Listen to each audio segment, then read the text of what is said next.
6 cameras. We bought 6 of this single camera. What camera? The Blackmagic Ursa Mini Pro 12K, an 80 megapixel cinema camera. Let's see what's in the box.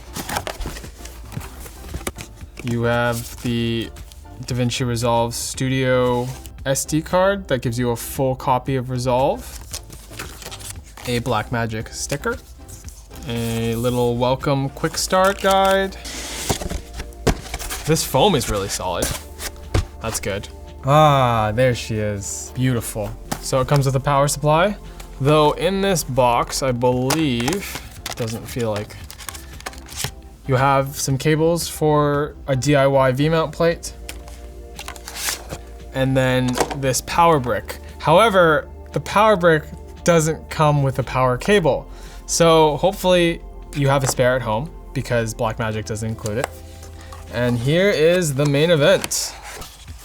The Blackmagic Ursa Mini Pro 12K. It feels chunky, definitely feels 12K. I haven't looked at the Ursa Mini since the first generation because we never had a G2 at LMG, but when I saw the specs for the G2 and the way it was built, I was pretty impressed with what Blackmagic was doing. And there was a point in time where we considered picking up a few of the 4.6K G2. I'm glad we didn't, because now we have 6 of these. Before I do a physical tour, I'm sure many of you are asking, does anyone need 12,000 pixels in a camera? And the answer to that is absolutely not. Is it really cool? Yes.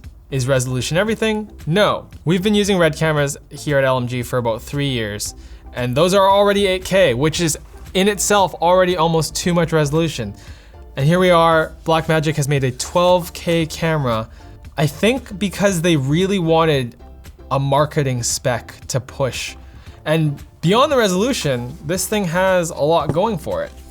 So on the left of the camera, you have a display for time code and your audio meters. This is pretty much standard ENG camera style, which I personally love.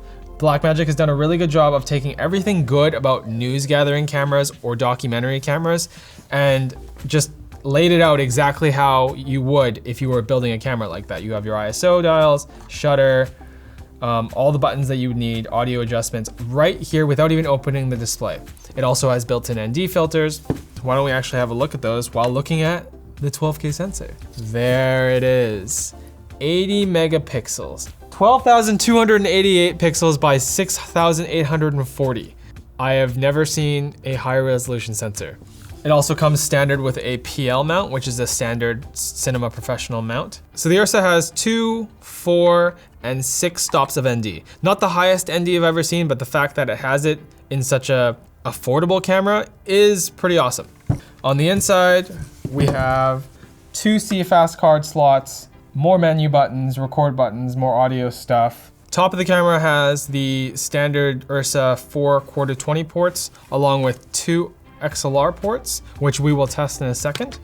The rear of the camera has SDI out, SDI in, a timecode in, and the 12 volt power. The right of the camera has another SDI out. This one's only 3G, and then 4-pin XLR and a rosette. So you can use the Blackmagic control grip or a side plate. Also on the front and the top is the built-in microphone, which in my experience has been quite good for scratch audio. Like every camera that I've been checking out lately, it also has a flip out screen. So the Ursa comes in with no battery mount at 4.87 pounds. 4.88 pounds. Is it gaining weight? It's gaining weight. Did you see the number? The number is growing. It was 8.7, now it's 0.88, now it's 0.89. Settled in, 4.89 pounds. Now in comparison, our Red Epic W, completely stripped down of all the mounting, just has the lens mount and the battery plate, weighs 4.67 pounds. So they really are very similar in weight. However, the Ursa has built-in NDs, built-in audio. You wouldn't necessarily need to add that much more besides a top handle and maybe a side grip and some rods. Whereas with our Red, especially our Red setup, gets quite a bit heavier because it doesn't have any built-in audio, doesn't have built-in ND filters. So you end up having to rig this quite a bit more, and it will end up weighing quite a bit more. So it is honestly impressive that in less than 5 pounds, Blackmagic has packed in everything you'd need for a documentary camera, with the exception of a top handle, lenses, and some bottom support. But you really, if you don't want to, you don't have to do that much in terms of rigging for this camera. For those of you who have never bought an Ursa or a Red or any sort of camera that is modular in any degree, you have to choose what battery plate that you want, V-mount or gold mount. It does not actually come with a battery plate. So technically out of the box, the only way you would be able to use this camera is with the power supply, but no one's gonna do that. Before we wrap up the physical tour, actually, one last thing I wanted to mention is the bottom plate of the camera. This is true on the 4.6K G2 Ursa Mini as well, but they're all 1/4-20 ports, whereas on our Red cameras, it's 1/4-20 and 3/8, which is far more useful in my opinion and more secure. Because 1/4-20s, while they work well for accessories and stuff, the fact that this camera only has 1/4-20s is a little bit annoying. Not a huge deal, but a small thing that might just be annoying for compatibility if you like put a plate directly on the camera and don't have any rod setup of any kind. Okay. So with a PL mount, unlike the EF mount, you don't just put it in and turn it and it locks. You actually just line it up to the pin and then you lock it like this positively, and then it is very tight. The boot time is not as long. Our Red cameras take forever to turn on. This was maybe like 8 seconds or so. The menu in the Ursa is similar to all of Blackmagic's cameras. They standardized it among their cameras a couple years ago. And this particular Ursa only shoots in Blackmagic RAW, which is their compressed RAW format. Similar to Red RAW, which is what we shoot on a daily basis, Blackmagic basically just has their own.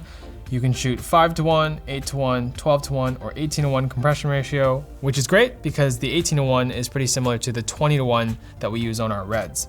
So in terms of frame rates, this camera can shoot up to 12K up to 60 FPS, which is insane because even our Red cameras, the best one that we have, can only shoot up to 60 FPS at 8K. It can shoot up to 8K, 120 FPS, and if the 8K somehow isn't enough for you, it also has 4K. With that, you can go up to 240 FPS with a Super 16 crop. So you have to crop the sensor quite a bit, but it has 4K and 240 FPS in a camera that costs less than $10,000. The two cameras in closest competition to this one are the Sony FX9, which is a full frame camera, and the C300 Mark III. Both of those don't do frame rates over 180 FPS, and the FX9 currently can't do it internally. It can only do up to 120 FPS in HD. Granted, that is a full frame sensor, but the C300, for example, can only do 120 FPS in 4K. So the fact that Blackmagic has managed to shove 240 FPS at 4K, yes, it's cropped. Thank you, Blackmagic. Okay, why don't we do the audio test? So this is what it looks like with the Ursa shooting directly at the short circuit set in the same lighting that we were just looking at. And I'm recording directly into the camera with a Sennheiser 416 mic. You guys can be the judge whether the audio is good or bad or acceptable. Still more testing to be done, but here's the first impressions. We are also shooting only in 8K for this test. 12K still has some post workflow stuff that we need to work out. So you guys can be the judge of what you think of the audio and video quality compared to what you're used to seeing on short circuit. So this camera first impressions wouldn't be complete without showing you guys some footage. Andy actually took one of the cameras, one of the 6 cameras that we bought, out over the weekend, and here's some footage that he got.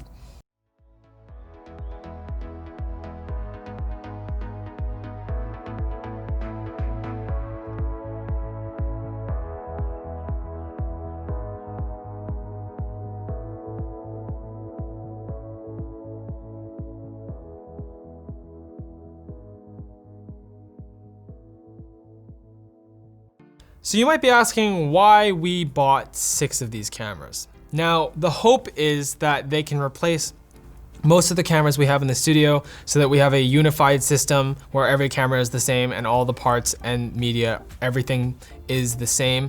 It's gotten kind of crazy with the amount of cameras that we have, so we are trying to simplify things. It remains to be seen if we're going to keep all 6 because we still have a lot more testing to do, more post workflow stuff to figure out.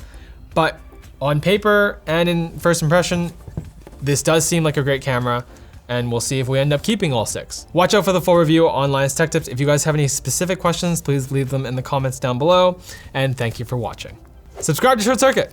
Yay! LTCstore.com.